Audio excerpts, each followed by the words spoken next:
Welcome back to my monthly Q&A series. I am Zenger, and yes, I did miss last month, but that was for a variety of reasons that are personal, so I won't get into it. That means it's been 2 months since the last one, and I got lots of questions to answer, so let's not waste any time. These questions all come from my YouTube, comments, Patreon, and Discord server, so if you have any questions for the next video and you want to be featured, just leave it in the comments of this video, and if I don't get to your question this time, just ask again, and hopefully I can get to it next time. Saber of Evil's Bane asks, love your videos. What would you consider your holy grail figures in your collection? Mine are the Black Series 375 Mara Jade and the comic pack Cade Skywalker and Darth Talon figures. I was also wondering what non-Star Wars show / movie do you like? I like a show called Blake's 7. There's a lot that I love to death. The main ones that come to mind as holy grails are any of the HasLab Ghost Rebels figures, Kanan especially. Sabine was my most wanted figure for many years, so she's up there. Most recently, I got one of the most expensive single figures I've ever purchased, which was Jocasta Nu from Attack of the Clones. She's definitely grail status due to her rarity and cost. If I can include customs, there's 3 in particular that I will never sell, and that's P1MP, Valkorion, and Claude from The Rise of Skywalker. I have the Mara and Cade figures as well, though I was never very attached to those characters, but I mean, they look cool. Talon is a figure that I'm still waiting on, actually, mostly because I don't like that she has no elbows, so I need to make a custom of her or something. As for the shows, I've never heard of Blake's 7, but I looked it up and it's kind of this older sci-fi show. I have seen a lot of really good shows, but one of my favorites that is, I guess, similar in that sense to Blake 7, that's like an older sci-fi, is Sliders, which is about this small group of very likable characters jumping across parallel dimensions, and it explores so many of these great what-if scenarios. And it's just fun stuff in general. Things like, one of the first ones is what if the Nazis won World War II, and there's a funny one where most of the men went impotent. And then there's one of my favorites where there's an asteroid heading straight to Earth and they have to figure out how to stop it and ultimately reinvent nuclear technology because the bombs never dropped in that world. Another show I've been watching recently is Pluribus, creator of Breaking Bad, has made a new show about a hive mind infecting Earth, and it's been really good so far. I'm surprised it's not more popular than it is already, because it's really freaking good, and it's from the creators of Breaking Bad, which is like the biggest show ever,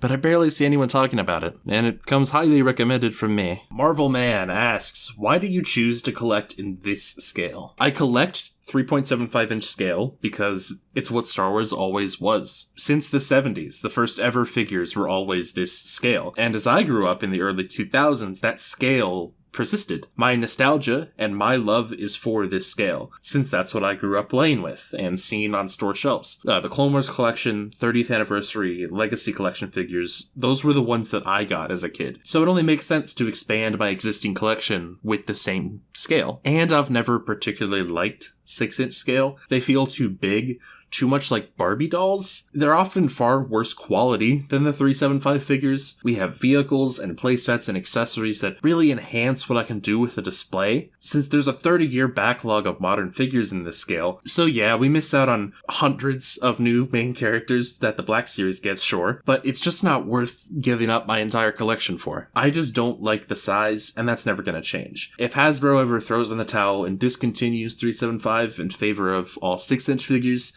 then I'm out.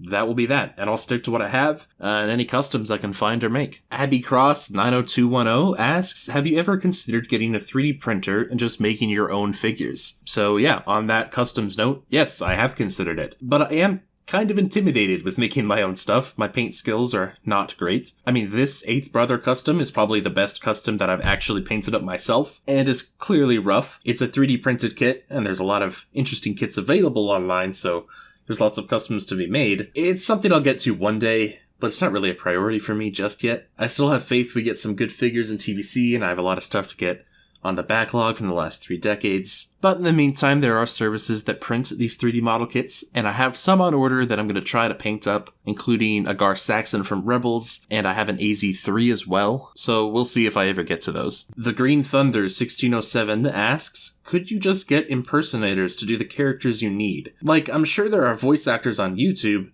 that could do some good impressions. So I assume you're trying to tell me to stop using AI. And well, I can't. This channel isn't sustainable when I use voice actors. Sometimes I get Dynasty to help provide the voice of Darth Maul and Cad Bane because he does an incredible job with it, and the AI just kind of sucks with them, but I don't profit on those skits. In fact, I rarely break even. And ultimately, this is a job for me. Sometimes I genuinely lose money paying Dynasty to voice Maul or Cad Bane. Imagine if I had to do that for 3 to 4 characters each time. These videos just wouldn't exist. So it's not like I'm taking jobs from impersonators or anything. And know this, it's not like a computer is doing all the work here. It's me.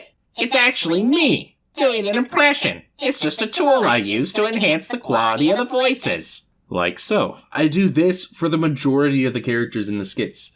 There are very few that actually use text-to-speech, and I'm slowly phasing those out. I mean, even when I look at some of the more popular Star Wars voice impressionists, like Red Sun, for example, in my opinion, they just don't sound as good as my AI filter, and he does a great job with his impression. This is no shade to him at all whatsoever. I think he's fantastic. It's really, really good. But it just doesn't compare, in my opinion, to the voices that I got going on. The AI obviously is, because it's AI, a pretty perfect impression. And the recognition of the voices is a huge factor in why the videos get watched. I feel like I do the AI voices better than most people do AI voices. I try to keep a higher margin of quality to them, and I hope that's reflected in my content. Schultz87 asks, who is your favorite clone? Mine is Heavy. My favorite clone is the basic Captain Rex. He's just got the best character development of them all. But if we're going just by the looks of the armor, then it's probably Sergeant Hound or Neo. I just love the colors in the helmets. Neo's especially. The 91st is my favorite Legion to use in Battlefront 2. Masha Shapira Golan 5220 asks,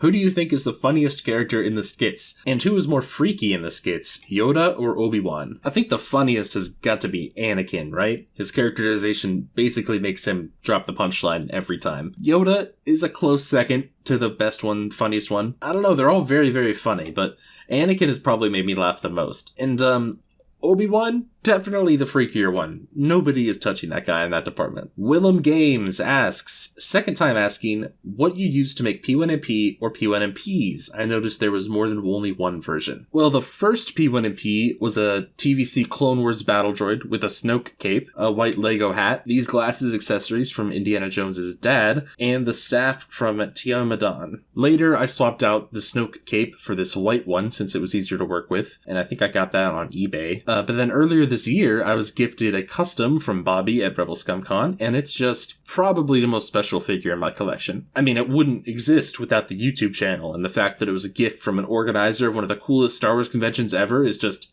insane to me. I believe this is a painted version of that same TVC battle droid with a custom robe made from a Snoke, and then a repainted Cad Bane hat, and he's supposed to get a blaster and a cane at some point, but I think Bobby is still working on that. Gundam Sneed asks, outside of Cal and the Jedi games, what are your favorite games in the series, and who do you prefer character-wise between Kyle, Revan, and Starkiller? I guess of the games I've played, it's between Battlefront 2, Force Unleashed, and the Old Republic MMO. I never played the original Jedi games or KOTOR, so of those three, I guess Starkiller. Even still, I don't really think any of them are particularly interesting. That's probably controversial, but yeah. Kyle could be cool, but I don't know him. Revan and Starkiller, I feel like contradict everything I love about the mystical side of the Force with their dark side / light side persona stuff, especially using Sith powers as a supposed Jedi / good guy. The Old Republic MMO consumed my life for a couple years. It's one of the best and most addictive games I've ever played. So honestly, that's probably my favorite Star Wars game outside of Fallen Order. SSJ4 Jason 737 asks, what are your thoughts on seeing Rada the Hutt in the trailer for Mando and Grogu? My first thought was that I'm kind of sick of seeing Clone Wars glup shitos in every Mandoverse project, but I admit it is a cool idea. As long as it isn't weird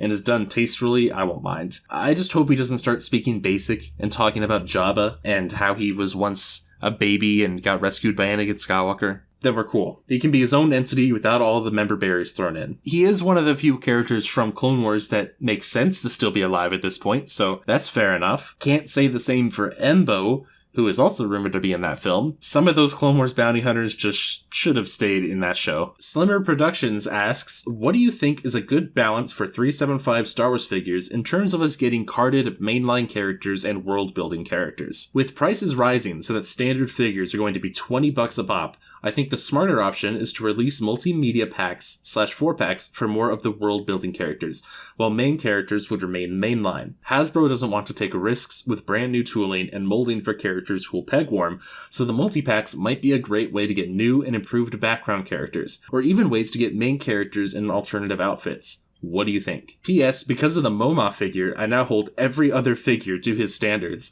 If the background Ithorian can beat you out in terms of articulation and sculpting, then boy does Hasbro need to give you a makeover. Wow, all great points and very good ideas. I think the main characters all need to be in the main line. And I 100% agree on that articulation point. I can't believe our 4th version of a background Cantina alien has more articulation than Kylo Ren. Anyway, the multi-packs would be a great way to get some world-building characters. I mean, we just got a Shriek Hawk Mando set last year that I love for that exact purpose. There's just so many that they could do using minimal new tooling investment. We have officers, clones, trooper variants. There's obviously the main characters in Imperial disguises. I'd love to get more multi-packs like the Heir to the Empire one, with 2 retools and a new figure. Mara Jade maybe, and a retool of Luke, or whatever the hell he's called. Or one for Bad Batch, give us Rampart on the Imperial officer body, a new Imperial crosshair, and maybe Tarkin on the Imperial officer body. And yeah, we need a good balance, but it needs to be mostly main characters. We are so far behind. Backgrounders and world-building characters are nice and all, but if they don't have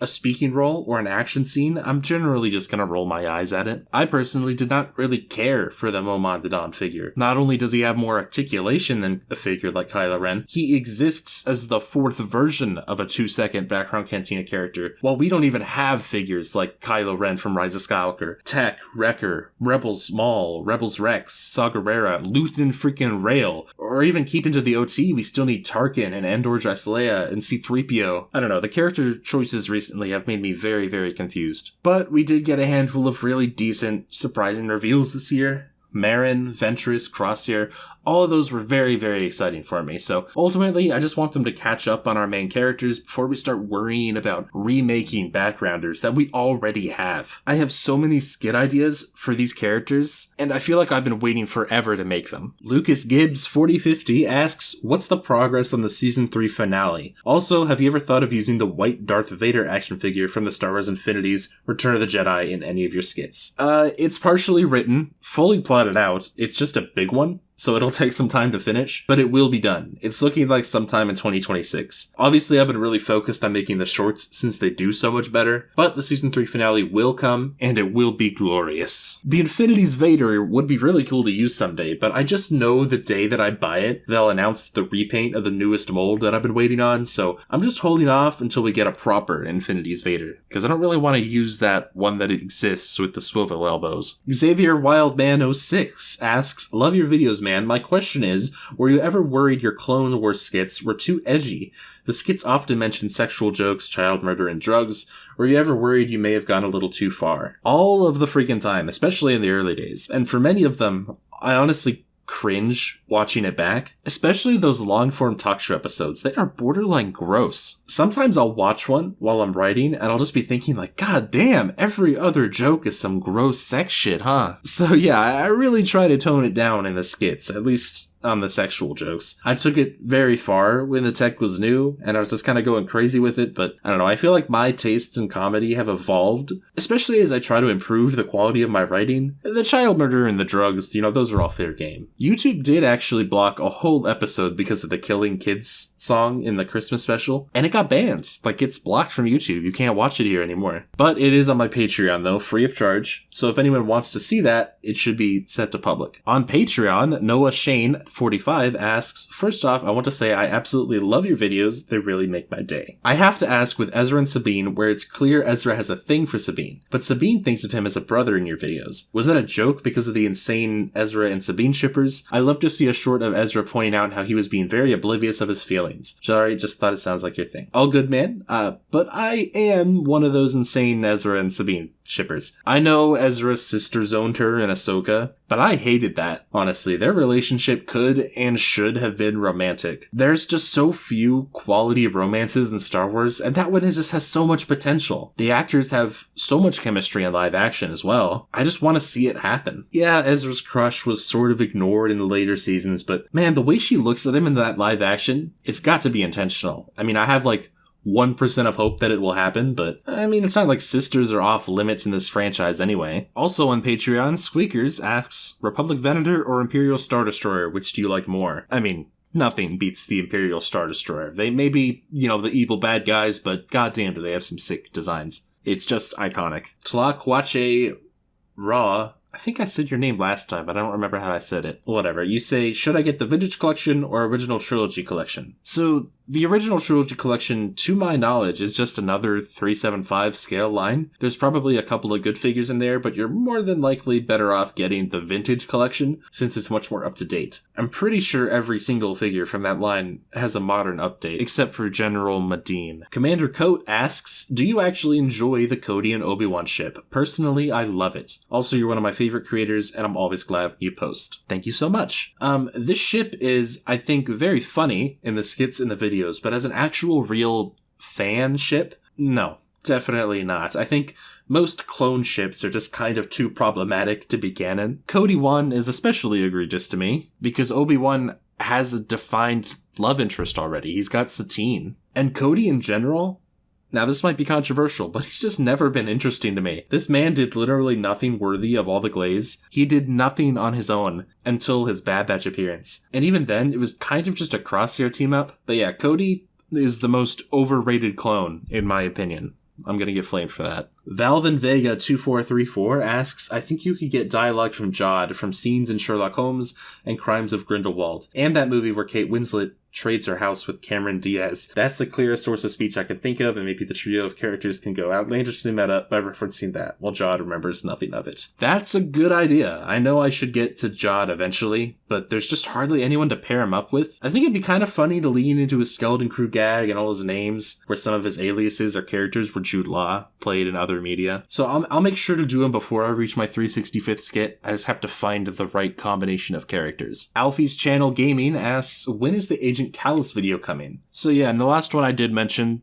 when I was trying to explain how I created my skits, that I used an Agent Callus skit as an example, and that was probably not the best one I could have used for how to make a video, because that idea hasn't really worked out yet. It's still on the back burner, I'll make it eventually, but it's just not been made yet. And lately, I've been using a much better method that could probably translate into content better. I've just been kind of grabbing random figures off the shelf and just ad-libbing, I guess. I'm playing with the toys. And here is a quick example of that.